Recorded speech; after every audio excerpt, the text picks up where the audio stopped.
Semoga Indonesia juga punya sirkuit supercross. Ini yang harus dibesarin, ini harus supercross harus punya 8 meter. Jangan lupa itu harus buat di Indonesia. Kalau nggak buat nggak maju-maju nanti. Berarti kalau kita pikir-pikir ya kan orang tuanya road race, kakaknya road race, ya sebenarnya ini bosenan berarti ya. Kamu maunya yang cepet, makanya cepet selesai gitu. Iya. Aku sudah bisa menjadi pembaca pikiran. Dulu gimana sih cerita Jasmine awal mula turun dan terjun menekuni BMX? Kalau awal mulanya Jasmine memang nggak ada bakat di sepedanya. Dulu kan Jasmine kan fashion show.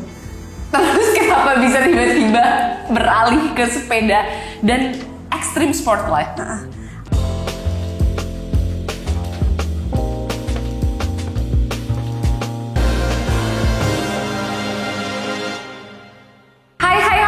ICF, akhirnya kita bisa kembali lagi ketemu nih masih di podcast ICF. Dan kali ini saya mau ngobrol sama salah satu andalan Indonesia juga yang turun di disiplin BMX. Pada tahun 2022 ini dia sudah meraih medali emas pada kejuaraan yang berlangsung di Malaysia dan juga medali perak untuk kejuaraan Asia, dan sempat turun juga untuk kejuaraan series di Bogota, Kolombia dan meraih peringkat 9. Sebelumnya tahun 2021 juga atlet ini pernah turun dan merasakan bagaimana sih medan di World Championship untuk BMX. Pasti udah tahu kan ya, cluenya udah banyak dan sudah hadir bersama aku. Inilah dia, boleh kasih tepuk tangan yang luar biasa, Jasmine Az-Zahra. Halo Jasmine. Halo, kabar baik? Alhamdulillah. Terima kasih ya Jasmine ya sudah menyempatkan waktu di sela-sela kesibukan latihan pastikan. Yep. Jasmine, kalau ngomongin soal BMX, dulu gimana sih cerita Jasmine awal mula turun dan terjun menekuni BMX? Kalau awal mulanya Jasmine memang nggak ada bakat di sepedanya. Dulu kan Jasmine kan fashion show. Terus kenapa bisa tiba-tiba beralih ke sepeda dan extreme sport life? Awalnya Dedi ngajaknya ke road. Ayah memang kebetulan atlet road juga. Iya. Terus diajak lihat road, tapi nggak tertarik. Malah kakak yang tertarik ke road sekarang. Sampai sekarang pun masih ya kak? Ya, terus kakak balap BMX ada di Jogja. Aku lihat masih belum tertarik. Lihat latihan belum tertarik. Itu tuh di umur berapa berarti? Mungkin umur 7, umur 8. Oke. Ya, terus di umur 9 Jasmine lihat kakak main BMX, terus tiba-tiba Jasmine minta ikut main BMX. Jadi cuma modal ngeliatin kakak main BMX terus ternyata seru juga gitu ya. Akhirnya sejak saat itu di umur 9 tahun sampai sekarang Jasmine umur 18 terus tuh rutin latihan BMX. Wow, sudah 9 tahun dan usianya berarti masih cukup muda ya, masih turun juga di kelas-kelas junior ya beberapa kali. Oke, itu awal mulanya. Terus setelah itu ngomong berarti ke Dedi. Jadi aku kayaknya seneng deh sama BMX daripada ke road gitu. Dia sama Dedi diarahkan kemana? Kalau Dedi sih sebenarnya nggak nuntut jadi pembalap. Oke. Terus? Terserah maunya gimana, terserah. Jadi aku sendiri aja yang seneng gitu. Nggak ada tuntutan apa-apa.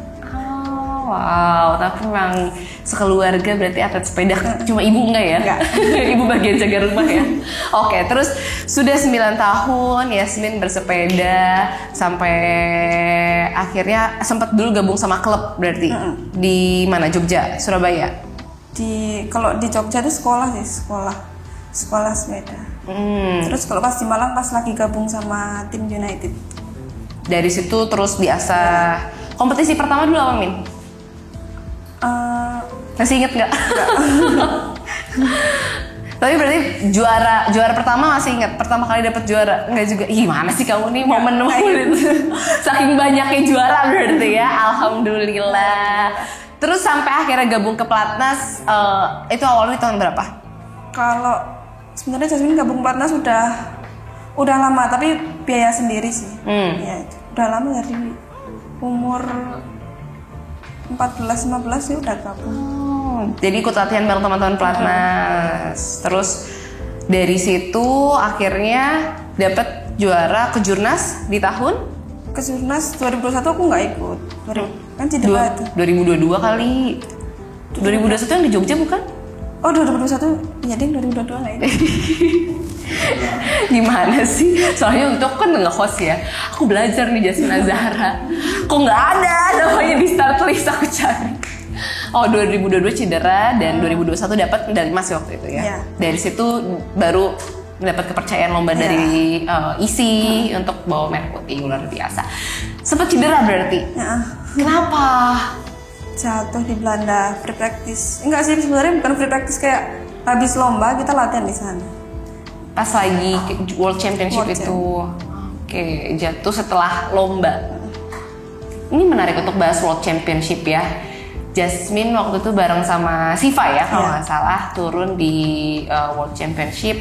Ceritain dong dulu kalau Yasmin tahu mungkin gimana awalnya sampai dapat invitation ya waktu itu jatuhnya, dapat invitation terus akhirnya turun. Rasanya bertanding berlomba di kompetisi kelas dunia untuk World Championship seperti apa? Kaget ya, nggak pernah kena start 8 meter, nggak pernah kena sirkuit supercross. Ya di situ ngelawan banget, rasa takutnya ngelawan banget. Kan pikirannya gini sih, kalau sampai sana kan pasti takut ya. Kalau nggak jumping kan juga pasti jauh ketinggalannya. Iya. Itu ngelawan banget. Harus jumping, tapi harus tetap kontrol gitu. Waktu itu finish di urutan 7 ya? Berapa? 7 apa 8 ya? Semi ke masuk 6. Semi ke 6. Tapi ini berarti luar biasa juga ya untuk World Championship, walaupun nggak sampai final, nggak sampai podium, tapi semifinal ke 6 artinya Jasmine cukup baik bisa membawa merah putih untuk berbicara di level kelas dunia dengan tantangan yang berbeda. Jadi startnya 8 meter, emang biasanya berapa? 4 meter. 2 kali lipat dong.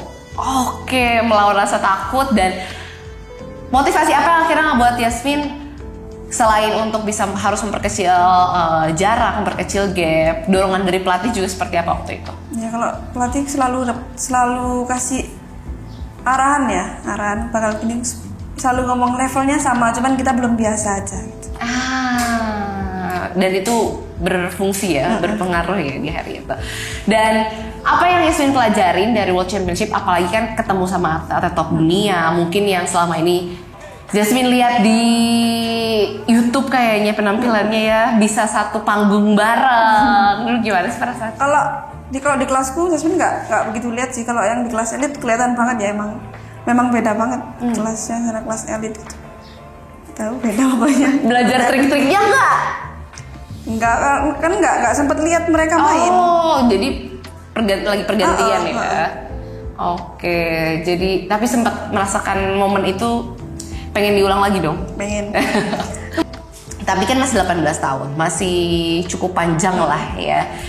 Kalau ngomongin soal kejuaraan Asia, dan juga waktu itu kan ada 2 kejuaraan langsung ya. Kejuaraan Asia dan Malaysia di C1. Medali emas di C1, medali perak di kejuaraan Asia. Padahal lawannya sama. Kenapa ada keberuntungan untuk C1 dan ada kesialan pada kejuaraan Asia segimana? Ya itu pas kejuaraan Asia salah pedalingnya pas mau masuk bareng salah, kakinya salah. Yang biasanya kanan aku jadi kiri. Nervous apa gimana? Tahu pedalingnya mepet, biasanya nggak pernah pedaling mepet. Terus udah kiri gitu. Ya udah kegap Pak. Jauh kan, main jauh di bareng jauh. Terus kan mau nangkep gitu. Tapi nggak bisa, nggak kekejar. Nggak. Terus itu kan di hari sebelumnya ya, hari besoknya tanding untuk yang siwannya, lomba untuk yang siwannya, dan alhamdulillahnya medali emas. Udah nggak salah berarti? Masih salah. Terus kenapa kenapa lawan kamu yang salah? Aku yang salah. Aku kira dia jatuh kan. Nah soalnya pas di lane pertama itu mepet banget sama aku, handlebarnya mepet banget sama aku. Aku kira jatuh. Terus nggak kelihatan lane 2, lane 3 nggak kelihatan. Tiba-tiba lane 4 dia mau selip aku kan di finishan. Kira dia nggak jatuh. Jadi, tapi tetap ya alhamdulillah untuknya emas ya. Tapi jadinya tipis jaraknya. Tipis. Berarti itu kan sama Jepang ya. Berarti Jepang cukup jadi pesaing kuat buat Yasmin ya. Terus itu juga sirkuitnya pedaling, itu sirkuitnya anak sirkuit itu. mereka. Emang Jasmine fokusnya di apa? Jadi ada sirkuit apa aja tuh kalau di BMX? Ya, ada pedaling, ada skill. Tapi kalau Jasmine lebih suka ke skill daripada ke pedaling. Skill tuh yang loncat-loncat. Kalau sirkuit ini sirkuit apa nih? Sirkuit pedaling. Full pedaling di sirkuit sprint. Terus gimana dong? Kamu kan latihannya di sini nih. Iya. Jadi gimana? Bukan tempat nyamannya Jasmine. Ya kan, tapi kan kita mau pindah ke Banyuwangi, alhamdulillah. Kenapa pindah ke Banyuwangi? Jasmine minta ya, coach aku mau pindah gitu, aku bosen latihan di sini. Kalau Banyuwangi lebih skill. Itu mulai kapan tuh berarti pindah ke Banyuwangi? Mungkin bulan depan. Ada di mana tuh tempat latihan nanti di Banyuwangi? Di Muncar.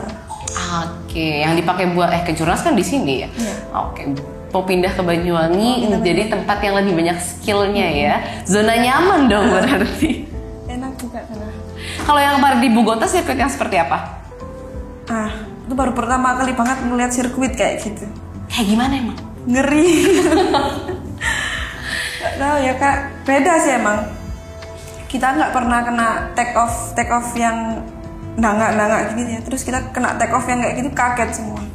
Oh, dulu ramai juga ya sebenarnya. Dan tapi Jasmine luar biasa loh, bisa finish di urutan 9 di salah satu rondenya. Iya. Di round 7. Di round 7. Dari total ada round 5, 6, 7, 8. Berarti percobaan ketiga nih ya. Iya. Kalau soalnya round 5 masih adaptasi kan. Iya, Kita iya, kan iya. harus jet lag dulu. Jet lag terus perbedaan waktu 12 jam. Yang ngerasain jet lagnya. Aku lihat juga tuh instastory-nya Kak Elga. Ya. Kalian di pesawat lebih dari 24 jam ya kayaknya perjalanan. 41 jam. Tuh kan, lama banget. Kan di update. Kok belum nyampe? Lama banget kan. Terus transitnya kita 10 jam sekali transit. Oh. Wah, terus nyampe langsung balap? Enggak, nyampe istirahat dulu ya. Kan sampai sana malam. Kita malah melek di sana. Nggak tidur. Kita malah bangun gini. Karena beda jam gitu ya. Terus pas mau balapan, mau race, selalu bangun jam 2 pagi. Sampai pagi nggak tidur. ada jeda berapa hari dari Jasmine dan teman-teman nyampe sampai hari balapan? Sampainya hari Selasa, Rabu, Kamis, Jumat free practice. Kita latihan cuma free practice aja hari Jumat. Sekali doang tuh berarti ya? Terus Sabtunya balapan, Minggu balapan. Wow, padat guys. Praktis cuman dikasih waktu 1 jam 25 menit. Dah, besoknya langsung balapan. Berarti belum kerasa banget ya ini seperti apa tracknya waktu itu. Dengan ditambah perbedaan jam yang cukup fantastis, 12 jam. Jadi tiap ke Kolombia tuh masalahnya itu ya, waktu yang teman-teman track juga seperti itu. Dan 1 jam 25 menit untuk free practice kurang, apalagi besoknya harus balapan. Tapi kan mau nggak mau harus dijalani. Gimana pas round kelimanya waktu itu yang pertama balapan? Round 5 memang nggak begitu nge-push ya, tapi ya cukup ngerasain aja sih. Juga masih takut sama yang pertamanya itu ya. Masih belum hafal juga kan, tapi ya alhamdulillah selamat. Pokoknya selamat dulu pokoknya. Iya benar. Pokoknya nggak ada cedera, nggak ada jatuh ya. Itu round 5. Round 5 tuh masih inget finish urutan berapa? Enggak tahu. Oke, lanjut round 6. Udah kali kedua nih, masih di tempat yang sama kan? Iya. Di round 5 nya banyak yang jatuh, terus di round 6 nya itu jadi cuman 3 grup, yang awalnya 4 grup. Jadi yang pertama tuh yang round 5 main round 1, terus kalau nggak masuk last chance kan, terus ada seperempat. Kalau yang round 6 main round 1 ada last chance, langsung semi. Oke. Itu jadi lebih cepet gitu ya. Terus sebenarnya yang round 6 ini Jasmine bisa masuk semi. Terus kenapa? Jasmine udah nomor 3. Klipnya copot. Terus sepatunya copot kan. Ya nggak bisa masang lagi. Terus kan aku juga pakai klip balap. Ada aja ya. Ada aja badai yang menghadangnya. Itu round 6. Iya. Round 7 di mana performanya menjadi sangat baik lah, bisa kita sebut round seperti 7 juga kaget juga. Kan itu kan Jasmine kan seperempat nomor 5. Kan cuma diambil 4. Iya. Tapi ternyata yang nomor 4-nya ini itu kebuang sama Jasmine. Jadi didis. Dia malah kayak lewat pro terus ke woman gitu. Dia kayak transfer gitu dia. Terus didis. Jadi alhamdulillah ya. Alhamdulillah bisa dapat rezeki, bisa melaju ke semifinal. Dan di semifinalnya itu nomor 5. Oke. Gagal ya berarti ya karena cuma diambil 4. Tapi keren. Boleh tepuk tangan buat Jasmine. Jadi yang terbaik juga kan dari serombongan ya kemarin ya dengan urutan 9. Tapi Jasmine sendiri puas gak sih sama hasil itu? Atau sebenarnya aku tuh bisa improve lebih?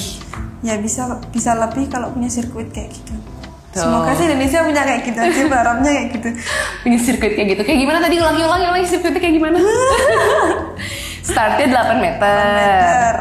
Terus tracknya super cross, pokoknya besar-besar gitu. Buat makannya yuk. Ayo Pak Sekjen gitu ya. Kita bikin di mana? Oh tuh, Pak Menpora, terima kasih sudah bantu Jasmine, tapi mohon kali ini bantu yang lain. Oke, jadi itu memang bentuk track yang luar biasa beda ya. Yang baru pertama kali temuin sama Jasmine dan juga atlet-atlet lainnya. Banyuwangi juga nggak kayak gitu ya? Nggak kayak gitu. Yang paling ekstrim kalau di Indonesia di mana sih track BMX? Ya, di Banyuwangi. Muncar itu. Iya. Oke, dan kamu akan latihan di sana ya. Hati-hati ya. Ingat yang paling penting selamat ya, Jasmine ya. Oke. Dan itu Bogota, Kolombia itu round 7-nya. Round 8-nya. Round 8. Ya kan sebenarnya round 7 main round 7 round 8 tuh udah nggak jet lag. Iya, udah. Tapi tiba-tiba mau round 8 tuh jam 2 pagi Jasmine bangun. Nah, di situ mau main round 1-nya itu ngantuk. jadi nggak fokus gitu, jadi ngantuk bawaannya. Jadi kayak startnya jadi nggak fokus gitu. Karena kalau dari BMX start ini penting banget ya. Penting banget. Apalagi kayak segini kan paling cuma sekian puluh detik aja. 33, 36. Jadi kalau kecolongan start sedikit udah aja ya. Nggak bisa kekejar. Nggak bisa. Even di tikungan-tikungan tertentu nggak bisa. Kan saya bukan atlet BMX ya, jadi kan kita perlu banyak nanya sama yang berpengalaman. Jadi dari start, tapi kan Yasmin juga pasti dari setiap kompetisi nggak melulu start pertama dong. Terus gimana akhirnya Jasmine bisa dapat hasil yang baik sampai garis finish dan bisa podium?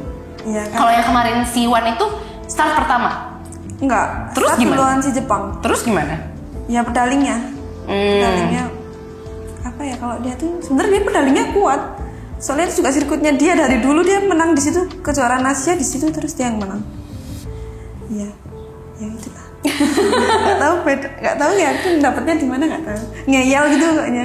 Ngoyo gitu oke. Nge-push juga berarti ya. Ya Allah, alhamdulillah. Itu namanya masih rezeki anak ya. Makasih ya Allah sudah membuat kita berbagi medali ya. Rezeki anak mau soleha. Emang kenapa belum soleha? Rezeki anak hampir soleha gitu ya. Oke, jadi itu adalah cerita Jasmine di dunia BMX. Semakin jatuh cinta dengan BMX atau apalagi sempat cedera karena BMX atau gimana? Enggak, tetap seneng sih. Tapi pengen coba-coba main ke downhill. Mungkin ngerasain bosen ya, terus pengen main ke sana gitu. Tapi tetap BMX. Jadi dua gitu ya. Kayak seru gitu. Emang kak pilihannya kenapa downhill? Mainnya juga main skill gitu, main skill. Tapi kan dia curam kan. Iya. Iya itu. Durasi pendek juga ya. Panjang kalau. Iya 3 menitan Ya pendek lah, daripada road race kan bisa 4 jam. XCO bisa 1,5 jam gitu. Berarti kalau kita pikir-pikir ya kan orang tuanya road race, kakaknya road race, ya sebenarnya ini bosenan berarti ya. Kamu maunya yang cepet, pokoknya cepet selesai gitu. Iya. Aku sudah bisa menjadi pembaca pikiran. Nah, Jasmine ngomongin soal target nih kan, kalau single event berarti udah beberapa kali dapet lah ya kejuaraan Asia medali perak gitu. Ada target-target lain gak sih yang Jasmine pengen dapet di BMX? Ya insya Allah tahun depan kan ada Asian Games. Ya insya Allah bisa memenuhi target. Amin. Asian Games 2018 kan Bawiji ya? Iya. Medali perunggu. Mudah-mudahan Jasmine medali emas. Amin. Amin. Latihannya rajin berarti ya? Sekarang latihan berapa kali seminggu? Seminggu 6 kali. Senin sampai Sabtu berarti? Terus Pagi latihan sore juga. Walah, terus latihan di sini apa ada kayak fisiknya juga? Iya. Ada fisik, ada dynamic, semua masuk sih ada. 6 kali seminggu, pagi sore kita sebut bisa 12 kali lah ya dalam seminggu. 6 hari seminggu.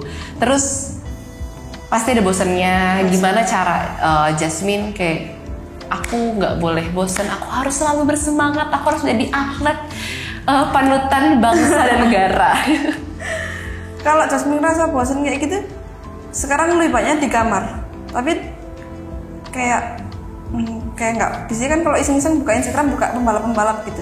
Tapi kalau ngerasain bosan gitu, nggak mau ngeliat kayak gitu. Jadi malah pressure ya? Iya, kayak. Terus jadi ngapain nonton drakor ya? Kayak aku? Nggak suka. Terus ngapain nonton Netflix? Nggak juga? Netflix. Seri-seri apa sepeda juga? Nggak sepeda, pokoknya jauh dari sepeda kalau lagi bosan. Oke. Terus keluarga berarti sejauh ini masih support banget lah ya? Support. Ada juga ada yang diarahin ke BMX? Iya. Oh. Pada ke BMX semua. Oh semuanya ke BMX? Yang nomor 3, nomor 4 BMX semua. Tinggal ada yang kelima berarti ya ke BMX juga ya? Ayang support juga? Support harus kalau Teddy. Itu ayah, kalau ayang nggak? Lalu kamu nyari bocoran, kenapa ayangnya ada di situ? Bukan ya? Bukan. Keluarga pokoknya support banget ya. Sekarang ya masih fokus aja untuk latihan. Asian Games jadi fokus utama. Single event belum ada bocoran ya di tahun 2023. Belum. Untuk World Championship juga belum ada kabar-kabar berita. Bulannya masih belum tahu kapan.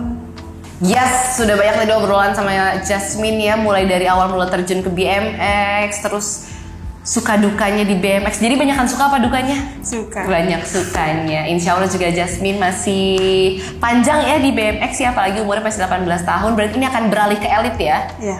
Ini Under. Oh iya, masih under 23. Masih sangat panjang, kita punya tonggak nih, Sri Kandinya BMX. Kalau kan dulu kita punya Ratu BMX ya, ada Kak Elga yang sekarang juga jadi pelatih, mudah-mudahan jadi penerus Elga. Dan terakhir mungkin dari Jasmine, pesan dan juga harapan baik untuk dunia balap sepeda, untuk Jasmine sendiri, atau untuk cyclist pecinta balap sepeda dimanapun. Iya. Harapannya sih semoga bisa levelnya bisa terus ya, bisa terus makin pokoknya. Amin. Terus bisa sehat selalu juga ya, jangan cedera lagi ya. Terus semoga Indonesia juga punya sirkuit Supercross. Ini yang harus dibesarin, ini Supercross harus punya 8 meter. 8 meter. Pakai gini loh, 8 meter. Jangan lupa itu harus buat di Indonesia. Kalau nggak buat nggak maju-maju nanti. Oke. Terus ada lagi. Ya buat yang baru mulai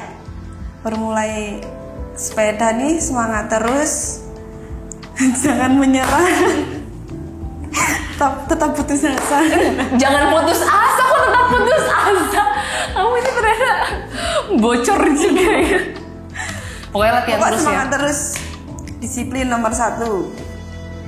Jangan lupa makannya dijaga, jangan ngawur. Seblak nggak boleh ya, seblak ya? Boleh kalau aku. Terus ada lagi? Udah sih, harapannya semoga lebih baik dari Amin. sebelumnya. Mungkin Jasmine juga ada mau ucapin terima kasih ke keluarga, ke siapapun. Iya, terima kasih atas dukungannya buat Kemenpora, Bank Mandiri atas dukungannya untuk di Bogota, Kolombia kemarin. Terima kasih buat Mama Dedi yang udah support Jasmine, selalu semangatin Jasmine. Terima kasih buat Jets Family. Pelatih juga, terima kasih. Bang Mandiri sama Kemenpora jangan bosan-bosan support Jasmine dan juga teman-teman sepeda lainnya ya, biar makin banyak ikut tuh single event ya. Mudah-mudahan tiap minggu bisa balapan kan? Amin. Ke Eropa. Ke Eropa. Amin, makasih ya Jasmine ya, sehat-sehat sekali lagi ya. Pokoknya semoga Jasmine bisa menjadi bintang BMX Indonesia ke depannya. Rajin-rajin latihan ya, dijaga makannya ya. Aku balikin. Oke, nah Sobat ICF, tadi perbincangan aku bersama dengan Jasmine Azahra, atlet putri BMX Indonesia yang juga sudah mengharumkan nama Indonesia di berbagai ajang internasional. Perjalanan Jasmine masih panjang dan juga podcast ICF masih akan kembali dengan narasumber-narasumber lainnya, dengan atlet-atlet lainnya. Request dong, mau ngobrol sama siapa? Boleh diklik atau diketik ya di kolom komentarnya. Siapa tahu nanti idola atletnya ini bisa kami hadirkan di podcast ICF. Akhirnya saya Erza Nabila pamit undur diri, jaga selalu kesehatan Anda dan tak lupa untuk terus bersepeda. Sampai jumpa Sobat ICF. Kok mau ketawa?